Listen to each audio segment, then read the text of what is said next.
Good afternoon, everybody. Welcome to Break the Yoke. Thank you for joining us. Anyways, it's been a long time since we did a video. I really didn't think there was a whole lot of interest in it, but recently I met with another missionary couple who said that they had been watching it and they were sort of waiting for more to come out. So I have a few minutes here and thought I would do something real quick. I'm sort of sitting in one of the trucks because right now my battery is dead. The kids are sleeping inside the hostel, and it's quieter out here. So anyway, right now we are in Mae Sot. We had to do a border crossing for our visas, and that whole situation is interesting. And we just thank you for your prayers because, one, this is the first time I've had to drive down here. Driving is a lot different than in the US. I'm driving, the steering wheel's on the right side of the road, but I'm driving on the left side, and all of our vehicles are stick shift, so I hadn't quite gotten used to it. I have driven here, but I wasn't as comfortable as in the US. Also, just the way people drive here is ridiculous. You have little motorbikes passing you on every side, and they're squeezing in between. And quite honestly, I'm afraid that I'm going to run someone over. But anyway, so our organization was kind enough and gracious enough to let us borrow one of the trucks in order to go like 6 hours away to do this border crossing. In the past, we always took a bus, which was sort of nice because I could just sit back and relax, but at the same time, they're mountain roads.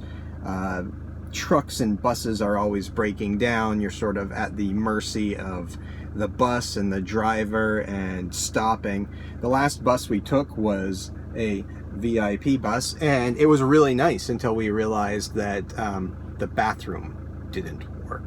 So not only did it not work, but it was locked. So a few hours in, I got up, decided I needed to use the restroom, and lo and behold, it's locked. So now we're at the mercy of having to wait until a stop, and depending on where you stop, here in Thailand, like a lot of other places, most places are squatty potties. And as Westerners, our leg muscles just aren't used to that or built for that. So anyway, it was nice to have the offer and to take the truck, and with 2 children and my wife, it was nice to be able to just drive, pull over when we needed, eat lunch, use the bathroom, just stretch our legs. So it all went really well. So thank you for your prayers. Please continue praying as we get ready to head back to the city. So part of the problem we ran into is our son is now, he's almost 2 months old now. And we don't have his passport from the US consulate yet, which means he cannot leave the country. So we had to go somewhere where we knew people so that somebody could watch him while we traveled across the border. I was a little bit concerned because originally we were here on a 60-day visa, and then we did a border crossing, which gave us an additional, it's supposed to be 30 days, but I think it gave us like 27. And then we had to get a medical extension for my wife because she was pregnant at the time and she wasn't able to fly on any airplanes. So I was a little bit concerned because at any point the government can say, no, denied, and it all depends on, what kind of mood the person's in and what kind of relationship or rapport you build with them. So I was a little bit concerned that we were going to run into somebody who was just having a bad day and say, no, sorry, you're not allowed, because you're only allowed so many crossings a year by land. And so we're thinking, oh no, what if we leave the country and we get denied to re-enter and our son is still there? But God was good, and everybody we came in contact with, Thai immigration, the Burmese police, the Burmese military, the Burmese immigration, were really kind, and a lot of them actually stopped and helped us do the paperwork. So it was just awesome. So we're good for another 30 up to 30 days. But we have some other stuff coming up here. So we're just waiting for his passport to arrive. Secondly, just continue praying for our organization. A lot of you who know who we are affiliated with know that recently, in the last 2 weeks, we lost one of our teammates in Iraq. Great guy. I had met him, I think, twice. The first time back in 2014, and then the day that he flew out to Iraq to join our teams there to give assistance, excuse me, I had met him and had the opportunity to pray with him. And about 2 weeks ago, on his daughter's first birthday, he was killed by a drone attack. They were in a marked ambulance. He was sitting on the ground on the opposite side of the ambulance. He had just finished doing some editing to some videos about human rights violations and war crimes, and he had gotten out so somebody else could get into the vehicle and take a look at the edits and the video. And he sat down near the rear tire, and I think it was like 7 yards away. All of a sudden there was an explosion, and shrapnel hit him and killed him instantly. The other guys on the ground, you know, they continued to work on him. They brought him to the hospital.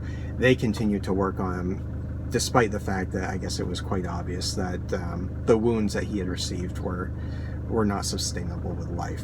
So please continue to pray for our organization, pray for his family, you know, make sure that, you know, his wife and daughter know how much he was loved and respected, and that he was a hero, and that he was doing this out of love for his fellow man, you know, and not even his country people, but his fellow man.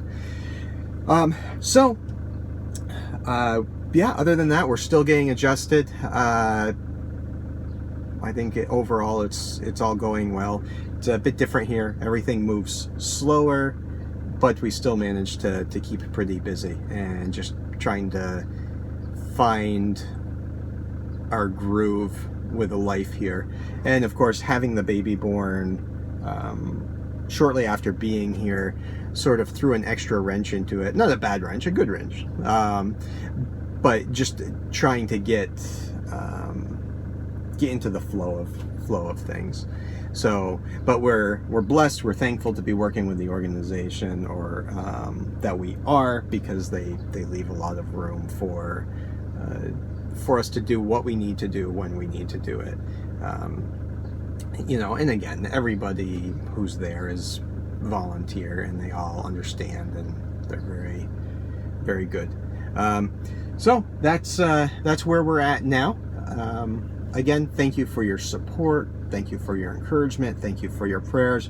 Please pray for us as we get ready to head back to the city. It'll be a long drive, and yeah, just again, thank you, and we'll catch you soon enough. Take care. All right, so one more thing. As we travel, sometimes it's just easier to bring your own things, a little bit cheaper. Now, we don't eat the noodles all the time just because they're full of sodium and they're not good for you. But it's good to be able to have your own little stove. All the places here have these like little hot water heaters, but a lot of the time they don't work, or this case we had one that didn't work, and then the other one we got was rusty. So we were able to pull out our little stove, and you can cook some things on it or just heat up water. And we have our little coffee drip, so we can make our own coffee. Just takes a couple pots, pans, a little stove, and some gas canister. All right, take care. Shalom. Oh yes, and then a thermos. And those come in handy because you can hot soak things. All right, take care. Bye.